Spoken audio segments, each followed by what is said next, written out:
Meus irmãos, muito bom dia. A graça e a paz do nosso Senhor Jesus Cristo estejam presentes na vida de todos nós.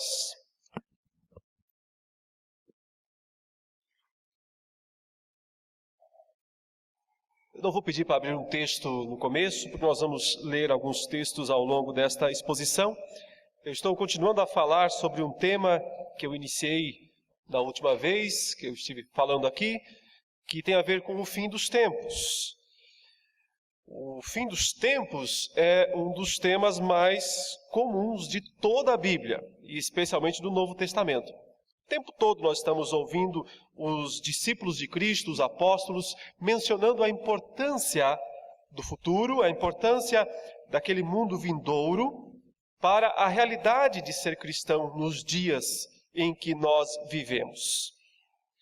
Talvez por isso, as pessoas que estudam escatologia, a expressão, o termo que significa o estudo das últimas coisas, o estudo do fim, na verdade gastam muito tempo estudando o assunto mais por medo do que por esperança. É simples, se você perguntar para as pessoas por aí, o que significa apocalipse? O que significa algo apocalíptico? Qual a impressão? O que as pessoas vão responder? Elas vão arregalar os olhos e provavelmente pela mente dessas pessoas vão passar diversas imagens relacionadas ao quê? Algo bom? Dificilmente.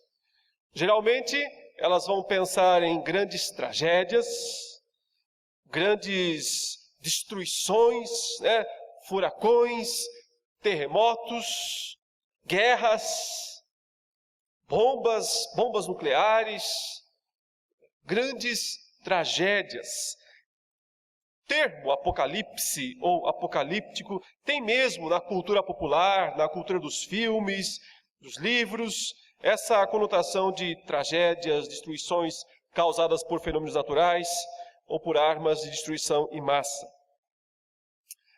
Mas, por outro lado, também, muitas pessoas se interessam por esse assunto de escatologia, ou do fim dos tempos, ou assuntos apocalípticos, mas por um interesse mais pessoal, um interesse como quem quer ter uma posição, como quem quer defender um ponto de vista, quase como quem torce para um time de futebol, ou defende essa ou aquela ideologia política. Então as pessoas se armam de argumentos e textos bíblicos para defender essa ou aquela corrente escatológica sobre o milênio ou sobre o arrebatamento, e entram em debates calorosos, tentam defender essa posição ou aquela, e muitas vezes a intenção é essa apenas mesmo, ter razão sobre os outros. Talvez para receber algum tipo de reconhecimento pelo conhecimento, pela sabedoria, por dominar esses assuntos tão complexos, tão difíceis. Mas o fato, meus irmãos, é que nenhum desses dois motivos é digno de um cristão para que ele estude esses assuntos. Porque para o cristão, escatologia, fim dos tempos, deve ter outro significado. Primordialmente, precisa significar esperança. Sim, porque esses assuntos dizem respeito ao que ainda está por vir. E eu relembro aqui uma passagem que nós estudamos, Apocalipse 21:4, quando não haverá mais luto, nem pranto, nem dor, porque as primeiras coisas passaram.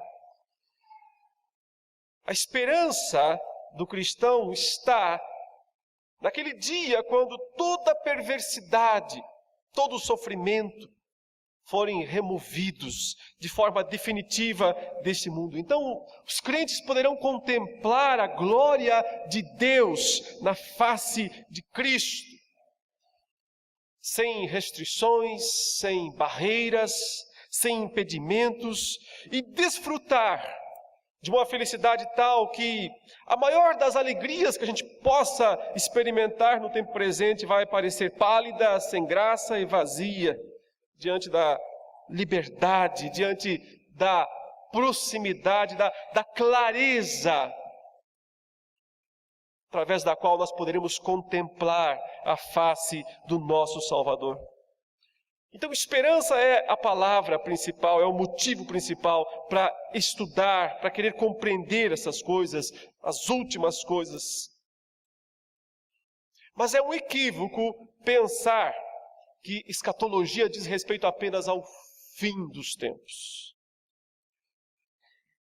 Que diz respeito apenas àquilo que vai acontecer quando Jesus voltar, ou então depois que ele voltar. Porque o meu ponto hoje, o que eu queria falar, tanto de manhã como à noite, é que escatologia tem tudo a ver com o presente, com o agora, com o aqui mesmo, com a situação presente do nosso mundo. E por dois motivos, nós podemos ver que tem tudo a ver com o presente. E o primeiro motivo foi o que nós vimos na última mensagem, quando nós estudamos justamente 1 de Pedro, capítulo 1, versos de 3 a 9, se os irmãos estiverem lembrados. E eu apenas gostaria de relembrar brevemente aquilo que nós estudamos lá. Quando Pedro, lá no versículo 6, ele diz: nisso exultais, embora no presente as coisas não estejam tão agradáveis, tão interessantes, tão atraentes. Ao contrário, ele diz: embora no presente, por breve tempo, se necessário, sejais contristados por várias provações. Então, esse nisso exultais, que é o que ele trabalha aí nos versículos 3 a 5, eu chamei de o fundamento da alegria do cristão. Em que ele exulta? Nisso exultais, ou seja, aí está o fundamento da alegria do cristão. Não um fundamento vazio, não é uma alegria momentânea por causa do carnaval, ou por causa da vitória do time de futebol, ou mesmo por causa de algum prazer lícito experimentado na vida pessoal. Porque esses prazeres, ainda que lícitos, eles não criam uma alegria duradoura e fundamentada. Então, quando ele diz nisso exultais, ele está apontando para o fundamento sólido de uma alegria que não vai passar, não importa o que o crente tenha que passar. E o que é esse nisso que ele diz que nós devemos, que nós exultamos? Como eu argumentei, esse fundamento é o próprio Deus. Bendito seja o Deus e Pai do nosso Senhor Jesus Cristo, seja o próprio Deus que nos tem, ele disse, regenerado, nos feito criaturas novas. E uma vez que nos tem regenerado, ele nos regenerou para uma viva esperança, ele diz. E essa esperança diz respeito ao mundo vindouro, a herança, o termo que ele coloca é a herança. E atribui então 3 qualidades a essa herança, dizendo que ela é incorruptível, ou seja, ela não se deteriora de forma alguma, que ela é sem mácula, ou seja, ela nunca será maculada, ela nunca será feita impura, ela sempre será pura. E diz que ela é imarcessível, ou seja, ela nunca perderá o seu brilho, seu esplendor, a sua glória. Essa herança é o mundo vindouro, é o novo céu e a nova terra, é aquele momento quando não haverá mais dor, nem pranto, nem luto, porque as primeiras coisas passaram. Então, a esperança do futuro produz no presente para o crente o firme fundamento da sua exultação, da sua alegria. Por isso é importante estudar o fim dos tempos. Não por mera curiosidade dos eventos que vão acontecer, não para ganhar disputas teológicas, nem mesmo por medo, mas porque o futuro, à luz do Novo Testamento, é o fundamento da alegria no presente. Nisso exultais. Nesse Deus que garante o nosso futuro. Veja que ele diz, essa herança que é, como ele mesmo fala, incorruptível, sem mácula, que nunca perde o brilho, ela é também guardada, ele diz, guardada para vocês, que são também guardados pelo poder de Deus. Então, ao mesmo tempo que Deus guarda a nossa herança vindoura, o mundo vindouro, a nossa parte, a nossa porção no mundo vindouro, Ele nos guarda também para podermos um dia desfrutar dessa porção. As duas coisas guardadas pelo poder de Deus, tanto a herança quanto nós. A herança para nós, nós para a herança. O futuro, então, ele está dizendo, de Deus está garantido para nós. E é, portanto, o firme fundamento da alegria no presente. Por isso a escatologia é tão importante. Por isso o futuro é tão importante. Por quê? Porque ele alimenta a alegria do crente do presente. E essa é a primeira razão, já estudada por nós, para se estudar escatologia. Mas agora, hoje, eu quero falar da segunda razão, tão importante quanto. Não apenas o fim, a certeza do fim, e desse bom fim, alimenta a nossa alegria no presente, como é também, e esse é um outro ensino do Novo Testamento, é também o poder que transforma o presente. O poder de Deus em ação, transformando o presente, transformando o aqui e agora. O fim, meus irmãos, não é apenas um conceito a ser esperado, aguardado. O fim é também uma energia em atuação, transformando o agora. O ensino do Novo Testamento é que os chamados tempos escatológicos, ou os tempos do fim, já começaram. Não estão no futuro. Já estão no presente. Eles foram antecipados, eles foram trazidos como que para o presente. Por isso eu insisto. Escatologia aponta para uma força transformadora em progresso aqui e agora.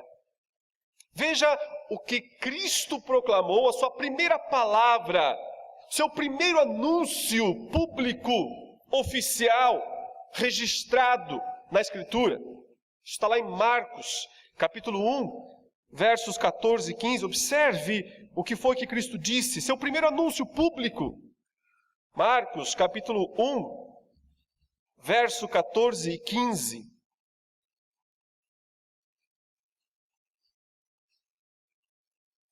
Depois de João ter sido preso, nos relata o evangelista Marcos, foi Jesus para a Galileia pregando o evangelho de Deus. O que ele dizia? Qual era a sua pregação? Dizendo: o tempo está cumprido e o reino de Deus está próximo. Arrependei-vos e crede no Evangelho. Essa é a primeira pregação de Cristo para o mundo. Tendo sido batizado, tendo sido tentado pelo diabo no deserto, tendo terminado o ministério de João Batista, completou a obra de João Batista, anunciou aquele que havia de vir, saiu de cena. Cristo entra então em cena. Cristo assume publicamente seu ministério, sua função, e sua primeira expressão é: o tempo está cheio, o tempo está cumprido, o tempo alcançou o limite da plenitude que Deus designou para ele. E o reino de Deus tem estado próximo. Essa é a ideia que ele quer passar. Ele usa aqui as duas expressões, cumprido para tempo e próximo para o reino de Deus, no mesmo tempo verbal na língua grega, que é o tempo chamado de perfeito.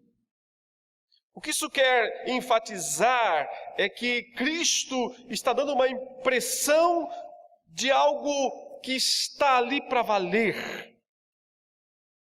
de uma aproximação certa, garantida deste reino, de uma certeza de que o tempo está mesmo cumprido, mas ao mesmo tempo, a expressão cria uma certa ambiguidade, porque a luta ainda mesmo por algo que precisa se cumprir de maneira total, de maneira plena, de maneira completa. Provavelmente Jesus quisesse que seus ouvintes ficassem mesmo um pouco pensativos a respeito daquela palavra. Que eles pensassem, é ou não é? Mas já é mesmo ou ainda não é? E é por essa razão que ao longo dos evangelhos veremos muitas vezes os fariseus, os religiosos, os próprios discípulos questionando Cristo. E então, é ou não é? É o Senhor ou temos que esperar outro? Quando é que vai restaurar o reino? Será isso o tempo? Os fariseus perguntam, quando vem o reino de Deus? Porque há uma expectativa da parte dos ouvintes de Cristo de que Ele seja um rei que vai estabelecer um reinado terreno. Há uma expectativa de que Ele vai finalmente conceder a esperada libertação de Israel. Como os irmãos sabem, Israel estava sob vários tipos de dominação estrangeira há vários séculos. Pequenos e breves momentos de liberdade, em algumas revoltas, como dos Macabeus, por exemplo, lá no 2º século, e início também do 1º século antes de Cristo, mas desde o tempo de Nabucodonosor, que veio lá no 5º século, 6º século antes de Cristo, e dominou Judá, Jerusalém, levou o povo ao cativeiro. Desde aquele tempo, nunca mais Jerusalém, Judá, voltou a ser o que era, como nos tempos de Davi e Salomão e os reis de Israel. Então, essa sensação de perda, essa sensação de insignificância nacional, e ao mesmo tempo que parecia incompatível com todas aquelas promessas feitas pelos profetas para o povo de Deus, para a nação. Isso foi gerando no coração do povo a expectativa de que o Messias viria para devolver a glória de Jerusalém, para devolver o poder militar, o poder político, o poder econômico de Jerusalém. É por isso que quando Jesus se apresenta, eles começam a perguntar, agora vai? Agora nós vamos ter isso. Mas Cristo estava falando de outro reino. Ele está falando de algo maior. E muitas vezes quando nós estamos preocupados demais com as coisas pequenas à nossa volta, é difícil entender que algo possa estar acima disso e mesmo contrariando os nossos interesses pessoais, possa ao final, nos propósitos de Deus, acontecer algo muito mais extraordinário. Então, quando os discípulos, quando os religiosos, eles estão focados demais nesse reino pequeno de Jerusalém que eles esperam, eles não conseguem ver a amplitude do reino espiritual de Cristo e de Deus. Mas aqui nós temos que entender mais um conceito que às vezes complica, confunde. Por que é que Deus precisa estabelecer um reino se Ele é o rei por excelência? Por que Cristo tem que dizer, o reino de Deus está próximo, se Ele, como diz o Antigo Testamento, é o dono de todas as coisas. O Senhor pertence à terra, o mundo, os que nele habitam. Fundou Ele sobre os mares, sobre as correntes estabeleceu. Ele é o dono de tudo, de todos. Então, como Ele sendo o dono de tudo, de todos, não é o rei? Ou será que são sentidos diferentes? Há um sentido em que o reino de Deus nunca precisará ser estabelecido. Nunca precisou, e nunca precisará, porque é o sentido em que o Senhor é o Criador de todas as coisas. Mas não é nesse sentido que Cristo está aqui falando o reino de Deus está próximo. Quando Ele fala que está próximo o reino de Deus, é no sentido de que é um reino de redenção.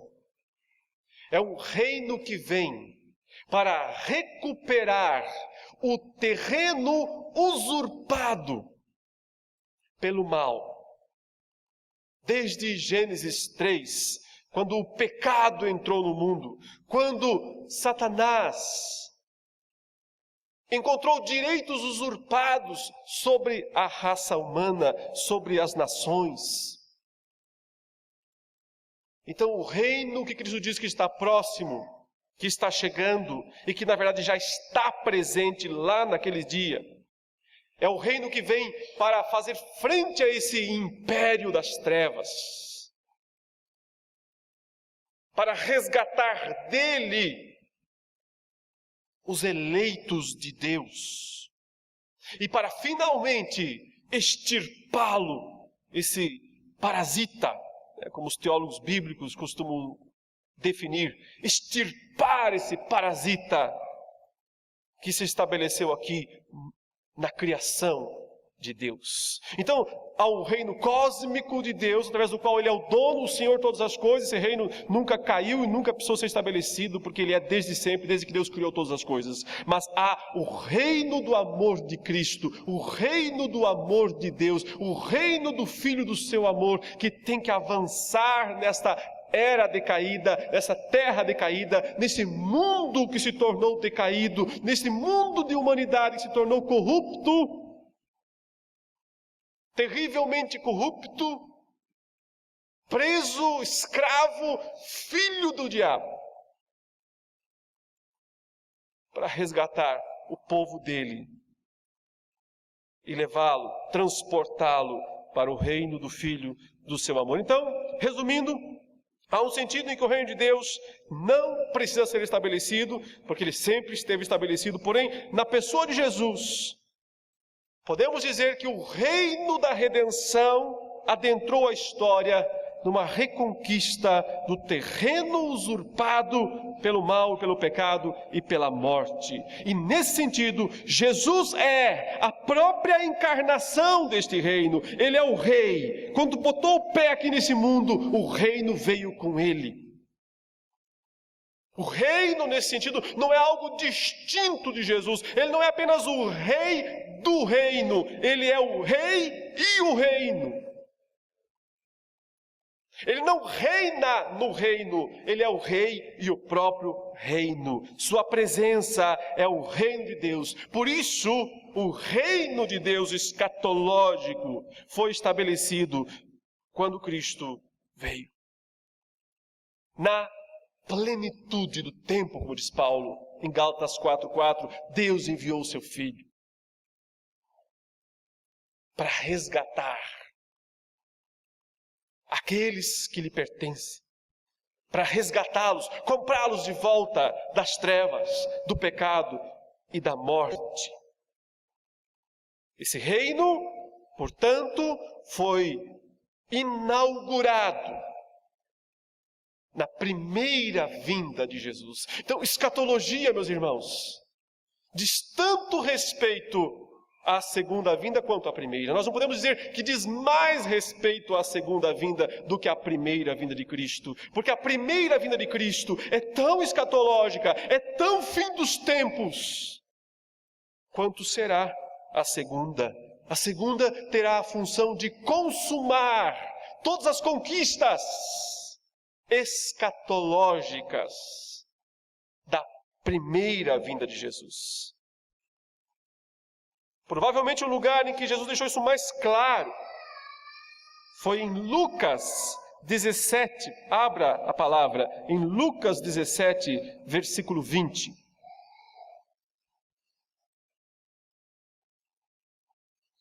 Lucas 17, verso 20 até o verso 25,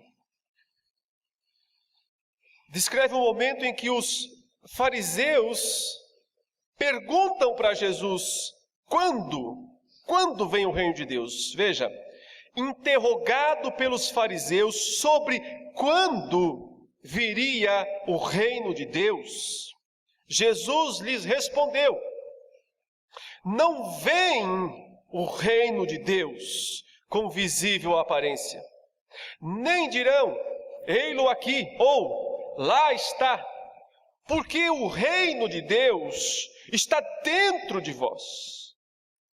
A seguir dirigiu-se aos discípulos, Virá o tempo em que desejareis ver um dos dias do Filho do Homem e não o vereis. E vos dirão, ei-lo aqui, ou lá está. Não vades, nem o sigais. Porque assim como o relâmpago fuzilando brilha de uma a outra extremidade do céu, assim será no seu dia o Filho do Homem. Mas importa que primeiro ele padeça muitas coisas e seja rejeitado por esta geração. Meus irmãos, há tantas coisas extraordinárias nessa declaração de Jesus a respeito do estabelecimento do reino, que eu tenho certeza que eu nunca conseguiria resumi-las todas aqui. Mas o ponto que eu acho que nós temos que prestar muita atenção, nas diversas comparações que ele está fazendo entre os dois estágios do reino. Veja, são dois estágios do reino. O presente e o futuro. E ele faz diversas comparações nessa passagem entre esses dois estágios do reino, o presente e o futuro. Mas a principal diferença parece ser o conceito de invisibilidade versus visibilidade. Porque, olha, a pergunta dos fariseus foi quando? Ou seja, qual é a agenda? Quando será o tempo da vinda do reino de Deus? Mas observe que Jesus disse que não era uma questão de quando. Mas do que então? Uma questão de como. Não quando, mas como. Eles estavam fazendo a pergunta errada. A pergunta não devia ser, mestre, quando virá o reino de Deus? Eles tinham que ter perguntado, mestre, como? Como? Como é? Ou como virá o reino de Deus? O equívoco deles estava em esperar uma manifestação catastrófica naqueles dias, um estabelecimento político, militar, um trono lá em Jerusalém, com raios de trovões, com terremotos e o poder de Deus em ação para destruir os romanos. E não percebiam que o reino de Deus, na verdade, mais do que estar ali para fazer algo por eles, estava ali para fazer algo neles. Mais do que por eles, mais do que trazer alguma vantagem para eles. A função primordial do reino de Deus é fazer algo neles, transformá-los. Quando Cristo diz, o reino de Deus está dentro de vós, isso soa estranho porque ele está falando com fariseus. E aí você pensa, bom, não podia estar dentro dos fariseus. Se ele estivesse falando com os discípulos, então, por exemplo, dos discípulos sim, mas dos fariseus, não vem o reino de Deus com visível aparência, nem dirão, está aqui ou está lá, porque ele está dentro de vós. O que será que ele quer dizer com essa expressão? Talvez, e muitos intérpretes vão por esse caminho, talvez ele esteja querendo dizer o seguinte, ele está no meio de vós. A expressão dentro pode ser usada nesse sentido, não necessariamente ali dentro do seu coração, ali dentro da sua alma, mas no coletivo, dentro de vós, no meio de vós. Sendo o próprio Cristo esse reino, e estando ele andando no meio dos fariseus, ele poderia dizer, o reino de Deus está dentro de vós. Mas ainda que ele esteja mesmo apontando para a ideia interior, e eu me inclino mais a essa interpretação. Interior. Então, eu quero dizer o seguinte, é o padrão do reino. Não necessariamente está dizendo, ele está, olha, dentro de vocês, vocês são pessoas fiéis. Não, mas esse é o modo como opera o reino de Deus. É assim que ele funciona agora. A diferença dele em relação ao futuro é que agora ele é interno, ele é invisível. Mas no futuro ele será externo e visível. Agora ele é discreto, no futuro ele é aberto. Agora ele opera silenciosamente, mas no futuro com trovões, com explosões e etc. A diferença, portanto, é que no momento o reino de Deus em ação na pessoa de Cristo é o poder de Deus para transformar pessoas de dentro para fora, do interior para o exterior, do invisível para o visível. É um poder transformador. É um poder que resgata, que paga o custo, o preço do pecado do ser humano, e um poder que o transforma de dentro para fora, do coração, de onde Cristo disse que procedem os maus pensamentos, os adultérios, as prostituições e todo tipo de pecado. Não adianta o reino de Deus vir para maquiar as estruturas externas da sociedade. Não adianta ele vir apenas para, vamos fazer o seguinte, vamos remover os escândalos, não resolve nada. Porque o problema do mundo não é um problema externo, mas interno. O problema é que pessoas são corruptas, pessoas são caídas. Independente do sistema que elas construam, elas são caídas. Todo o sistema será caído. Não adianta consertar o sistema se não conserta o coração. Não adianta consertar o reino externo de Israel se não conserta os judeus. Os homens. O problema é íntimo. Então, o poder do reino em ação é um poder transformando vidas de dentro para fora. Por isso, o reino de Deus não é visível, Cristo disse. Agora não é visível, agora não é estrondoso, agora não é catastrófico. Agora, ele está dentro dos homens, ele está dentro de vós. Mas é o futuro transformando o presente. Não apenas o futuro alimentando a alegria do presente, mas o futuro transformando em ação nos dias atuais. Haverá sim uma vinda futura, Cristo disse.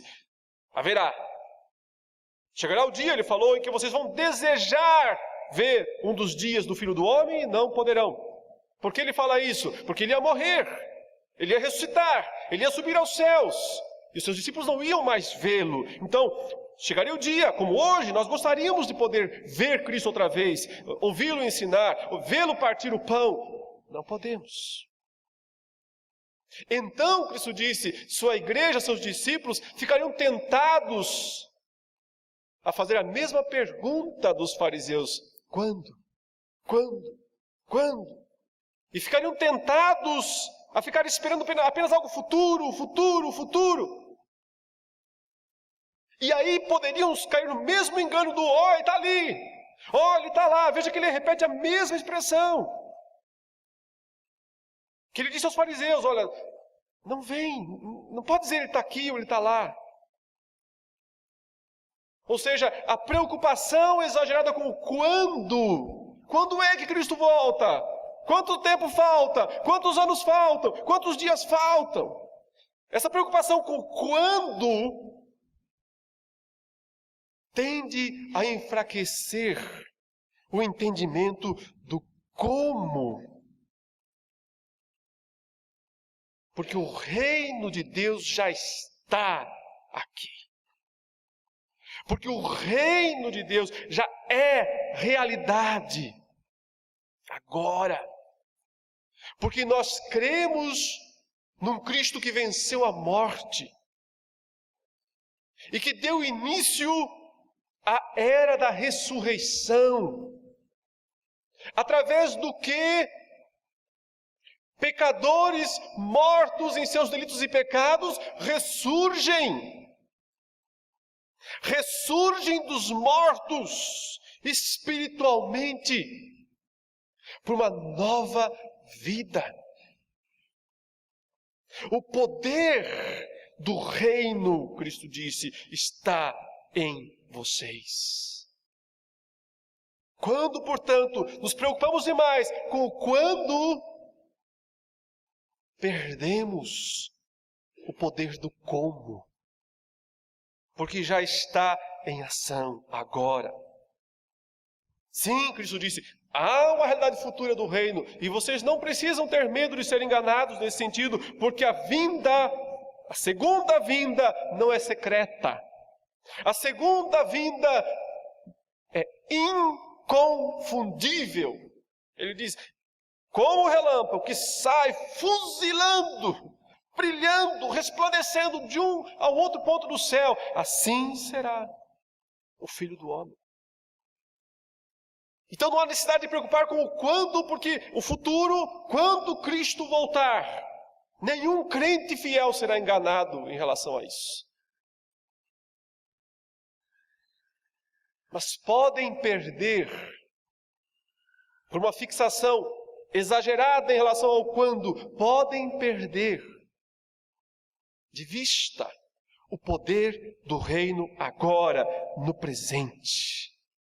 A primeira vinda de Jesus, meus irmãos, foi um adentrar de Deus na história dos homens. Foi já uma antecipação daquele futuro glorioso, trazendo aos homens a graça perdoadora, regeneradora de Deus. Ao mesmo tempo em que a consumação escatológica do reino permanece futura e será visível e será catastrófica, sim, Cristo disse. Mas uma amostra daquele futuro já está aqui, disponível para nós. A síntese, portanto, da diferença entre o reino presente e o reino futuro é a seguinte: o reino presente é gradual, o futuro é catastrófico. O presente reino está numa esfera invisível, interna. A forma futura é visível, é externa. O reino presente não traz a solução final para as imperfeições do mundo, mas é o poder transformador de dentro para fora, que será consumado naquele momento vindouro e futuro, em que todas as imperfeições serão extirpadas do mundo. A nossa alegria e esperança, portanto, não devem vir apenas da expectativa futura.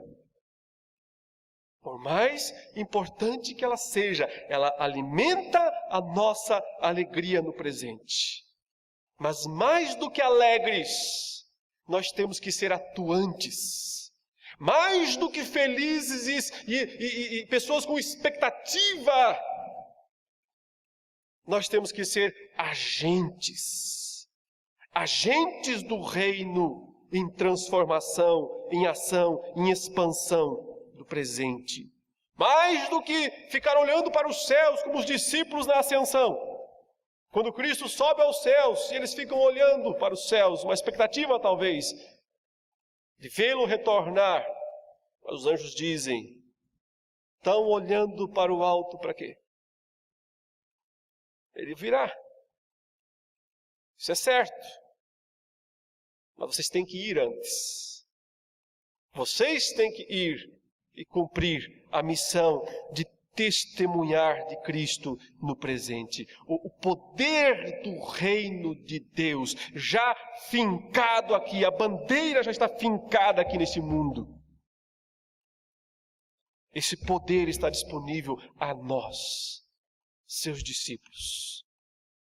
O poder que nos resgatou das trevas, das garras do diabo, do poder do pecado e da morte,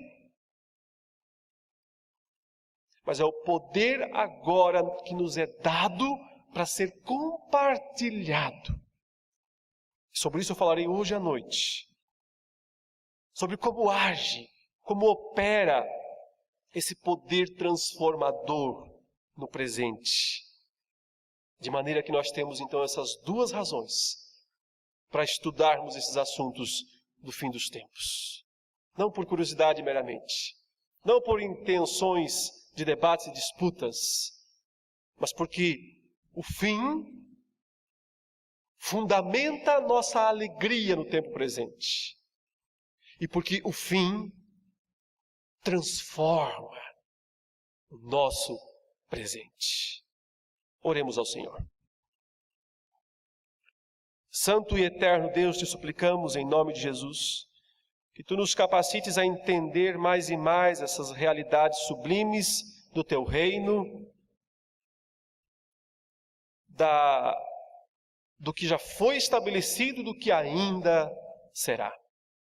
Para que nós, ó Deus, plenos de alegria e de esperança, sejamos transformados e agentes transformadores da realidade que nos cerca, para a glória de Deus, para a expansão deste reino escatológico, que é toda a nossa esperança e alegria estejam somente em Ti.